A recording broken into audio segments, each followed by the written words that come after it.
اعوذ باللہ من الشیطان الرجیم بسم اللہ الرحمن الرحیم۔ آج کا ویلاگ کراچی کے لیے انتہائی اہم ہے۔ اس ویلاگ کے دو پارٹ ہیں، پہلا پارٹ پولیٹیکل ہے اور دوسرا ٹیکنیکل۔ جی ہاں، میں آج کراچی والوں سے مخاطب ہوں۔ ڈیجیٹل مردم شماری جس کا آغاز 1 مارچ سے ہو چکا ہے اور 15 مارچ تک جاری رہے گا۔ آپ کی عدم دلچسپی آپ کو ایسے گھڑے کی طرف دھکیل دے گی جس کے نقصان کا آپ کو اندازہ بھی نہیں۔ جو رپورٹ ہے اس کے مطابق کراچی والے اس مردم شماری میں اپنی دلچسپی نہیں لے رہے۔ وجہ کچھ بھی ہو سکتی ہے، سیاسی بھی ہو سکتی ہے، مہنگائی بھی ہے، حالات بھی ہیں، وہ تمام چیزیں ہیں، لیکن آپ اس بات کا یقین رکھیں کہ وہ تمام مسائل آپ کی اس مردم شماری سے جڑے ہوئے ہیں۔ لہٰذا اپنے آپ کو اس مردم شماری سے لا تعلق مت کریں۔ اس کی جو ایک پولیٹیکل سائڈ ہے اس کے حوالے سے میں آپ کو آگاہ کرتا چلوں کہ 1975 سے لے کے آج تک آپ کی آبادی کو ہمیشہ کم گنا جاتا رہا ہے، جس کی بے شمار وجوہات ہیں، کیونکہ یہ نظام متحمل ہو ہی نہیں سکتا آپ کو صحیح گننے کے لیے۔ جس دن آپ کی آبادی کو پورا گن لیا گیا اس دن یہ نظام دھڑام کر کے زمین بوس ہو جائے گا۔ اور 75 سال سے سجا سجایا ایک نظام جس کے بینیفیشری اس ملک کی اشرافیہ، اس ملک کی ایلیٹ، اس ملک کی اسٹیبلشمنٹ، اس ملک کے سرمایہ دار، ان کی اولادیں، ان کے پوتے، ان کے نواسے، یہ کیسے چاہیں گے کہ اس نظام کو جس کو انہوں نے برسوں سے بڑی محنت کے ساتھ تناور درخت بنایا ہے اسے کوئی جڑ سے کاٹ دے؟ تو لہٰذا امکانات کم ہیں، کیونکہ بھٹو کے دور سے آج تک ہمیشہ آپ کو مردم شماری میں لاپتہ کیا جاتا رہا۔ ابھی پچھلی مردم شماری جس میں تقریباً 2.25 کروڑ یا 2 کروڑ کے لگ بھگ آبادی کو لاپتہ کر دیا گیا۔ لاپتہ کرنے والے بھی معلوم تھے، نامعلوم نہیں تھے۔ اس کے باوجود ریاست آج تک خاموش ہے، حکمراں ادارے آج تک خاموش ہیں۔ ابھی آپ نے دیکھا جب ڈیجیٹل مردم شماری کا آغاز ہوا تو آپ کو اندرون سندھ سے آوازیں آنا شروع ہو گئی۔ قادر مکسی ہوں، ریاض پلیچو ہو، کراچی میں رہنے والے حافظ نعیم صاحب ہوں جو کراچی ہائٹس کا دعویٰ کرتے ہیں کہ میئر بننے کے خواب دیکھ رہے ہیں، لیکن سب کو تکلیف۔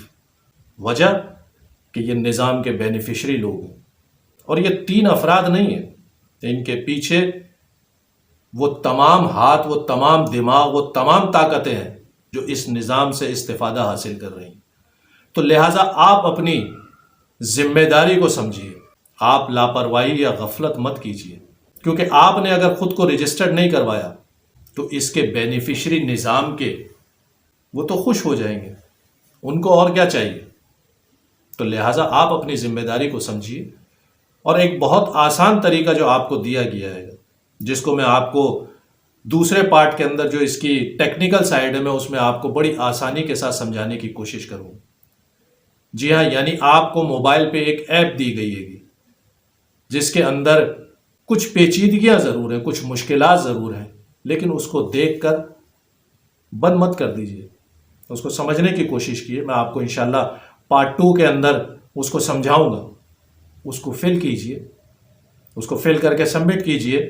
اس کے بعد آپ کے پاس ایک کوڈ آئے گا، اس کوڈ کو اپنے پاس محفوظ رکھ لیجیے۔ وہ کوڈ جب آپ کے دروازے پہ مردم شماری کا عملہ آئے تو وہ کوڈ آپ ان کو فراہم کیجیے، وہ اس کے ذریعے پروسیس کو آگے بڑھائیں گے۔ اور اگر کہیں یہ معاملہ روکا جاتا ہے سیاسی سطح پہ، انتظامی سطح پہ، تو آپ کم سے کم اس ایپ کے ذریعے رجسٹرڈ ضرور ہو جائیں گے۔ آپ کی آبادی جو بائی ڈیزائن کم کرنے کی کوشش کی جاتی رہی ہے اور کی جائے گی، آپ خود کو اپنے آپ کو رجسٹر جب کروا لیں گے تو یہ اس کو کم نہیں کر پائیں گے۔ تو لہٰذا احساس ذمہ داری کا مظاہرہ کیجیے۔ خاص طور پر میں کراچی کے ان لوگوں سے مخاطب ہوں جو پڑھے لکھے باشعور ہیں، جو سمجھتے ہیں، جنہوں نے 40 سال کا جبر دیکھا ہے گا، جنہوں نے وہ حالات کا سامنا کیا ہے گا جس کی وجہ سے کراچی آج اس دہانے پہ پہنچا ہوا ہے۔ تو لہٰذا اپنی ذمہ داری کو سمجھیے، اس ایپ کے ذریعے خود کو رجسٹر کروائیے۔ یہ آپ کی آنے والی نسلوں کی بقا کا معاملہ ہے۔ اگر آپ لاپرواہی کریں گے تو اس کا خمیازہ آپ تو بھگتیں گے، آپ کی آنے والی نسلیں بھی بھگتیں گی۔ میں آپ کو اس کا دوسرا حصہ جو اس کی ٹیکنیکل سائڈ ہے، میں آپ کو آسانی سے اس کو سمجھانے کی کوشش کرتا ہوں۔ سب سے پہلے آپ اپنے گوگل پر selfpbs.pakistan لکھیں، آپ کے سامنے ایک ویب سائٹ اوپن ہو جائے گی۔ جب آپ اس ویب سائٹ کو کلک کریں گے تو آپ کے سامنے یہ پیج کھل جائے گا۔ اس پیج میں آپ کو سب سے پہلے جو ہے اپنی لینگویج کو جو آپ نے استعمال کرنی ہے، اردو یا انگلش، آپ کے پاس دونوں آپشن ہوں گے، آپ چاہے انگلش استعمال کریں چاہے اردو۔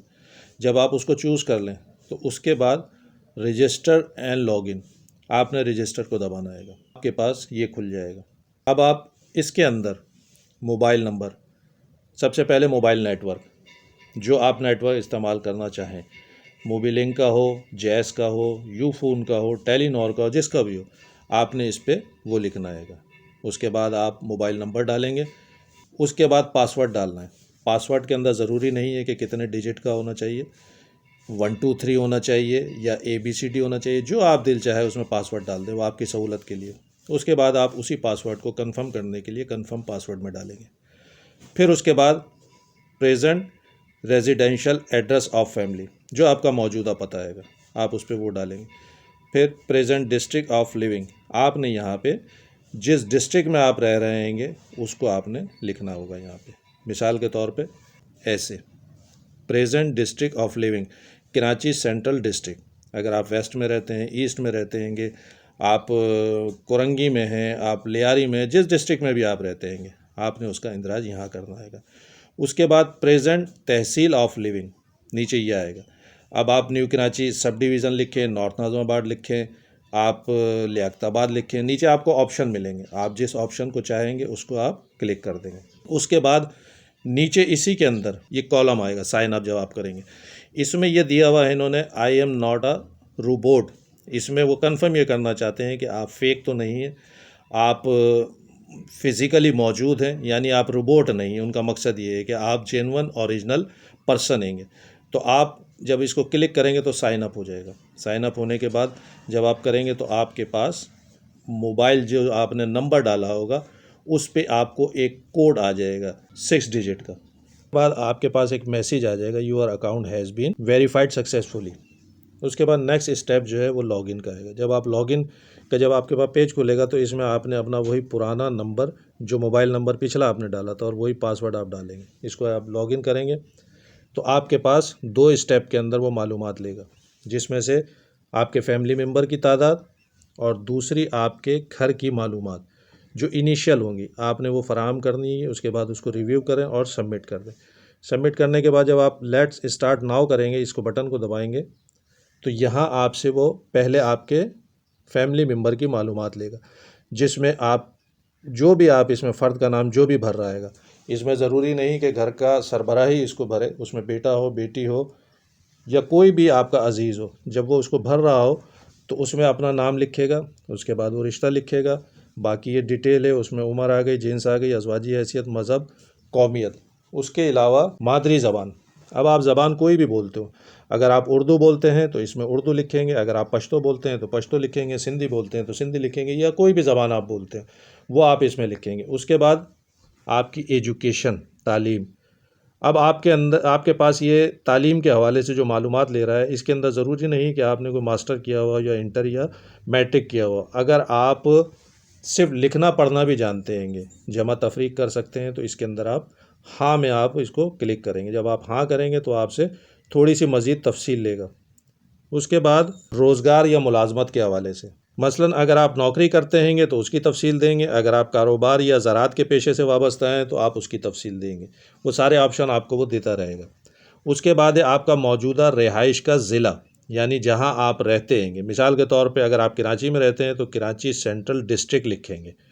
اس کے بعد پیدائش کا ملک، آپ کی پیدائش کہاں کی ہے کہ پاکستان کی ہے تو پاکستان آئے گا، یا کسی اور ملک میں اگر آپ پیدا ہوئے ہیں تو وہاں اس ملک کا نام آپ درج کریں گے۔ اگر آپ کسی دوسرے ملک میں ہیں تو اس کی ڈیٹیل وہ پوچھے گا، اگر آپ پاکستان میں ہیں تو اس کی ڈیٹیل پوچھے گا۔ موجودہ ضلع میں کتنے عرصے سے رہائش پذیر ہیں، موجودہ ضلع سے مراد آپ کی یہی ہے، جیسے آپ نے کراچی سینٹرل ڈسٹرکٹ لکھا ہے تو کراچی میں آپ کتنے عرصے سے رہائش پذیر ہیں وہ آپ اس کی میعاد لکھیں گے۔ اس کے بعد آپ ڈسیبل تو نہیں ہیں، آپ کو اسی معذوری کا شکار تو نہیں ہے، آپ ذہنی جسمانی طور پر تو معذور نہیں ہے، یہ اس کی ڈیٹیل آپ سے مانگے گا۔ اس کے بعد اس اسٹارٹ کے بٹن کو جب آپ دبائیں گے تو آپ کے پاس میسیج آ جائے گا، کارڈ کو کامیابی کے ساتھ اپ ڈیٹ کر دیا گیا ہے۔ اس کے بعد دوسرے اسٹیپ کے اوپر آپ کے گھر کی معلومات یہ آپ سے مانگیں گے، جس میں گھر کی رہائشی حیثیت کیا ہے۔ جب آپ اس کو دبائیں گے تو آپ کے پاس آپشن آ جائیں گے کہ آپ کا ذاتی گھر ہے، آپ کرائے پر رہتے ہیں گے، یا دیگر سے مراد یہ بھی ہو سکتی ہے کہ اگر وراثت کا گھر ہے تو آپ وہاں دیگر میں اس کو جو نا آپ اس کو کلک کریں گے۔ اسی طرح کمروں کی تعداد ہے، گھر کی دیواروں کی ساخت کی، اور جو سرسری معلومات ہے وہ آپ ان کو فراہم کر دیں گے۔ اس کے بعد گھر کا کوئی فرد بیرون ملک رہائش پذیر تو نہیں ہے، اگر ہے تو اس کی ڈیٹیل دیجئے، اگر نہیں ہے تو اس کی ڈیٹیل وہ نیچے آپ کو فراہم کر دیں گے، آپ اس کو کلک کرتے جائیں۔ اس کے بعد ریکارڈ کو کامیابی کے ساتھ اپ ڈیٹ کر دیا گیا، آپ کے پاس یہ میسیج آ جائے گا۔ اس کے بعد آپ نے اس کا جائزہ لینا، ریویو کرنا ہے کہ آپ نے جو ڈیٹیل فراہم کی ہے اس کے اندر کوئی کمی بیشی تو نہیں ہے، جس میں گھر کے افراد کی تعداد ہو گئی، مرد کتنے ہیں، عورتیں کتنے ہیں، بچے کتنے ہیں۔ معلومات فراہم کرنے والے کی معلومات، اب یہ جو آپ معلومات جو فرد فراہم کر رہا تھا اس میں بیٹا ہے یا بیٹی ہے یا کوئی بھی رشتہ دار جو اس کو فل کر رہا ہے گا، اس کا رشتہ آپ نے لکھنا ہے گا۔ کیا جواب دہندہ گھرانے کا فرد ہے؟ اگر بیٹا ہے تو یہاں پہ لکھے گا جی ہے، اور اگر ہے تو وہ اس کی تفصیل دے دے گا۔ گھرانہ مکمل کریں، خاندان کے افراد کی فہرست، یہ اس کالم کے اندر فہرست آ جائے گی، فرد کا نام، جنس آ گیا۔ اس کے بعد آپ کے پاس ایک الرٹ کا میسیج آئے گا، کیا آپ کو یقین ہے کہ آپ نے اپنے خاندان کے تمام افراد درج کر لیے ہیں اور گھر کی تفصیلات درست جمع کروائی ہیں؟ جمع کرانے کے بعد کسی ترمیم کی اجازت نہیں ہوگی۔ اس کے بعد آپ کے پاس جب ایک میسیج آ جائے کہ مبارک ہو، آپ نے جو بھی تفصیلات فراہم کی ہیں وہ درست طریقے سے اس کا اندراج ہو گیا ہے گا، تو آپ کے پاس UTN نمبر آ جائے گا۔ اس UTN نمبر کو آپ اپنے پاس سنبھال کر رکھیں۔ جب آپ کے پاس عملہ آئے، سینسس کا عملہ جب آپ کے پاس آئے گا، فرسٹ اسٹیپ کے اوپر جب وہ آئے گا تو آپ سے انیشل معلومات لے گا، جس میں آپ کا نام، موبائل نمبر وغیرہ۔ اس کے بعد پھر وہ 2 سے 3 دن کے بعد آپ کے گھر پر آئے گا، جس میں آپ سے UTN نمبر مانگے گا۔ اگر آپ نے گھر میں اس کا اندراج خود کیا ہے گا تو UTN نمبر فراہم کر دیں، اگر نہیں کیا ہے گا تو تقریباً 16 کالم ہوں گے جس میں آپ سے وہ ڈیٹیل لے گا۔ جو کچھ آپ اس میں فراہم کر رہے ہیں وہی آپ سے دروازے پہ کھڑے ہو کے پوچھے گا۔ تو بہتر یہ ہے کہ اس کو گھر میں بیٹھ کر تسلی کے ساتھ پوچھ کر اس کو فل کر لیں، جو کہ یہ آپ کی ذمہ داری ہے۔ اس UTN نمبر جو آپ کے پاس آئے گا وہ کچھ اس طرز کا ہوگا، جس میں congratulation being a responsible citizen, اس کے بعد یہ آپ کے پاس UTN نمبر ہوگا۔ اس UTN نمبر کو اپنے پاس اور فیملی ممبر کے پاس سنبھال کر رکھوا دیں، کیونکہ اگر آپ گھر پر موجود نہیں ہو تو گھر کا کوئی بھی فرد ہو، جب سینسس کا عملہ آئے تو وہ ان کو یہ فراہم کر دے۔ شکریہ۔